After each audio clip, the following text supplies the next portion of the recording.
Welcome back to another episode of Let's Play Roma in Football Manager 2019, and it's once again Champions League time. But before we get to that, let's take a look at what has been going on since last episode.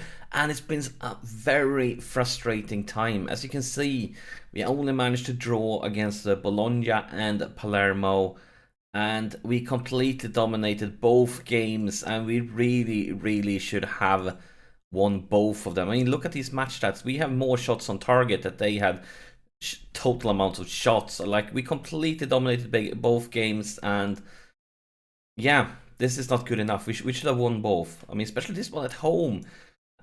Really frustrating and really disappointing results. And we kind of have a little bit surprising league table right now. As you can see, we're falling quite far behind after those draws. We're still undefeated, but yeah, the draws are just piling up. Cagliari is having a sensational season this far, only 2 points from topping the table. And Juve, let's see, where are they? Oh my god, down to 12th place. Juve's really been struggling. Let's take a look at their schedule here. So they have the draw. Oh, that was the Champions League. But before that, they had draw versus Sampdoria. They lost versus Napoli. They lost versus Fiorentina. They had draw versus Lazio. So Juve is, I mean, we are struggling a bit right now, but they are having it even worse. And before the start of the season, media predicted Juve to win the league, and they predicted us to be in second place. And right now, none of that is happening. Hopefully, we can change that. Not that Juve will be winning the league. I'm completely fine with them being down here, but hopefully, we can get back on the winning side and start climbing the table. For the Champions League, if things go well today, I think this will be the last Champions League game we will see in a while. Because in the first round, Shakhtar managed to beat Club Brugge, which means if we beat them today, we are going to be in a very good position, especially since we are playing them at home. And if we win today, I think we are more or less champions of the group. And then we probably can slack with some Champions League games and focus on the league. But of course, it's never easy traveling for an away game versus Shakhtar. Definitely a very difficult away game. We have picked up a new injury in the defense line. This time it's Moreno out for about 2 weeks. I think it was like 4 weeks when he got it, 3-4 weeks. And now it's down to 2 weeks, and that's the reason why we brought up another youngster to use for the rotation. And the kid that's kind of not ready for football at this level, but I've used him to keep, for example, Kolarov fit for this game. And Fasius back from his injury. He's lacking a lot of fitness. It will be his comeback. But that's basically the situation. So I think enough talking, and let's get to the game. They are coming out here. I mean, they are playing at home. They are playing quite a few players on the attacking side. They are not here for a draw. They are not here to defend. They're clearly here to take 3 points at home. So yeah, this could actually be really difficult. We need to perform as good as we can. And I mean, we have had a bad streak also. I mean, if we don't win today, it's going to be 3 games in a row without winning, and things like that could start affecting on the mental side. So we really need to focus now and perform better than we have been doing recently. That's an early injury for Shakhtar, though. Hopefully that could be good news for us. But the clock keeps ticking on. And as we can see, we have created a few chances, but so have they. And there's a potential Nero Santon. That's very bad news for us. Gonna keep him on for a little bit longer to like halftime. The risk here is Cristiante 4 named Santon. Oh, that was a rough challenge, and he's already kind of down. And instead we're gonna see the counter attack. My god. That's not good for my nerves, seeing counterattacks like that. Very few chances this far, at least highlights this far into the game. And Arp misses the pass when Munir is back in Shakhtar possession, but maybe we can win it back here. There's some pressure on them. But of course, we're going to do things like that. That's some stuff we've done many times before. And it's going to be a corner. Luckily for us, I will keep it no mistake, but we are under pressure here, and kind of a little bit frustrating. If looking at this, we are creating as many chances like them, but all the highlights have been in their advantage. But look at this, Marcano, and we are taking the lead away versus Shakhtar. That header could be worth so much, so much. Because as I said, if we win this game, and clearly from the chances, we are nowhere near certain to win this game. As you can see, no offside at all. We are probably going to win the group. Probably. Because we are going to be in such a good position. But here is Shakhtar again. It's a long corner. It's clear by the defense, but still under pressure. They are breaking through, but that's no trouble at all for Olsen in our goal. And 3 minutes of extra time. It's a lot of extra time for a first half. So we are in the lead, but looking at the highlights, looking at shots on targets, we really can't be pleased. I mean, they have been creating so much more than us, at least when it comes to highlight. Tell them I'm not pleased. And now we're going to go to the tactics screen, see what can we do at the injury of Santon. The problem is, we have a much smaller bench, but of course we're going to go with Florenzi here. But you don't have as many options in. I mean, I have been getting a little bit spoiled being a manager in Serie A, because you can have such a huge bench there, so many players. You can basically have your whole team in the match squad, and I think that's the luxury that you get used to very easy. And then when you play Champions League and you have a much smaller bench, and you feel like you're missing something. Marcano, no mistakes here, all the way back. Fazio, the comeback kid. Over Kluivert. Kluivert trying to reach R, but that was a very optimistic pass.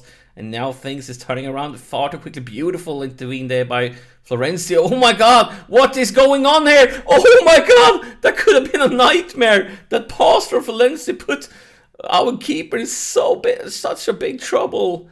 Oh my god, what's going on there? That was all Florencio's fault, because he did a very, very rough pass there towards our goalkeeper. Beautiful intercepted, but comes back ASAP. They are changing flank here. So many Shakhtar players into the box, and this is going to be a goal for sure. Not what we were hoping for, not at all. But they are playing well. It's such a tough team to face off for away games. Such a tough team. I mean, they know how strong they are at home, and yeah. And considering that they won their first game, I mean, they're definitely in it for a knockout round position in the table if they keep on performing. But here's Collar over the corner, goes for the second post, and I believe that one hit the woodwork. I'm not quite sure if it was the goalkeeper, the woodwork, or both. But that was a really, really good chance. Here's Florenzi with another corner, going for a far over Munir. Whoa, that was a bit optimistic, but I kind of like it. I kind of do, especially with us getting 2 highlights in a row. Maybe that's a sign that the tide is turning to our favor again. And of course, I say that we pick up another potential injury. My gosh, the injuries. I thought that maybe with the start of the season that the worst part of the injury nightmare that we had last season was over. But here's R breaks through for a beautiful pass from Kluivert. Oh my god, that was such a weak finisher. What? How could you do that? But yeah, I thought like maybe. I mean, we sold a few injury-prone players during the summer. Felt like maybe, perhaps, this could be the tide turning. But it doesn't look like it. Not at all. Or maybe. But that injury time, that's like... Yeah, we need to continue during every transfer window trying to reduce them. But both the lads have picked up injuries today. None of them are injury prone, I believe. But look at there, here's Kluivert with a little bit of luck. It bounces through one of the defenders, and we are back in the driver's seat. And we are back on top at the league table of the group here. Kluivert, and it bounces off the defenders. No chance for the goalkeeper. A little bit lucky, but as said before, I take any goal I can get. I don't care how it looks. I don't care if it's luck. If I can get a goal, I take it. So let's take a look here. We have one last sub. The only sub that we actually get to do because we want it, because every other sub was because of injuries. I think we should go with Pastore. He's nervous. He's playing like garbage. He's tired. He has picked up a yellow card. We're definitely gonna go with him. Let's see here. That was a mistake. Not what I wanted to do. Not what I wanted to do at all. So let's try it again, see if I can manage to click the right player. Yes, I can.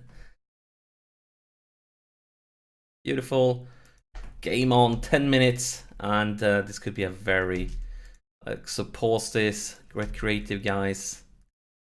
We want to dominate the game so they can't create chances. But here is a corner. It could be very dangerous. Macarno clears it, but it's going to come back quickly. If maybe not beautiful, intercepted. And that open missing. Art breaks through. Art breaks through. Please do better than last time. Please do better than last time. Oh, well, it was better than last time because this time it actually shot. But still, it was a very weak finisher. Makes me wish miss Dzeko. But here's Arp, and look at this. You know what they say, third time is a charm. He missed a great chance, and then he missed another great chance, and then finally somehow he managed to score when he got more or less an open net. But I mean, for a striker, yes, scoring goals is so important. There's so much mentality things going on. So if you can get the self-esteem from scoring, he will score a lot more. And beautiful, that one from Kluivert, perfect, as you see, nowhere near an offside. And yeah, this is exactly what we needed. Beautiful. And this win today, almost, I mean, there's still a lot of games left to play. We only played 2 games in the group stage, but we kind of have beaten the team we think is going to be our main opponent, and we have beaten the team that's probably going to be one of the toughest away games. And at the same time, they also won their first game. So now I think we could actually maybe take a rest from the Champions League and focusing on the league sometime. But I want to tell the lies, it was a good win. Great job. Let's see if we can take a look at the group. So actually, let's take a look at the injuries also, because I'm nervous here. But we can start by looking at the group. As you see, another game. Lyon's won big versus Club Brugge. And that brings us to... Where are we? We are here, this league table, and yeah, as you can see, we're in a great position here. Real good. I mean, Club Brugge has lost all their games, and we haven't played them yet, so that should be, hopefully be 6 points. And then we only have 2 games left to play, and we should be in a brilliant situation. But yeah, those injuries. Munir, 3 to 5 days, we can handle it. 1 to 3 days, we can handle that one too. Beautiful. Beautiful, beautiful, beautiful. But I think this is it for this episode. And we are looking great in the Champions League, so much better than last season. But we are struggling in the league, so hopefully now, when we kind of are in control of the Champions League, we can start focusing on making the league table look a little bit better from Roma eyes. But yeah, thank you so much for sharing your time with me, and I'll see you in the next episode.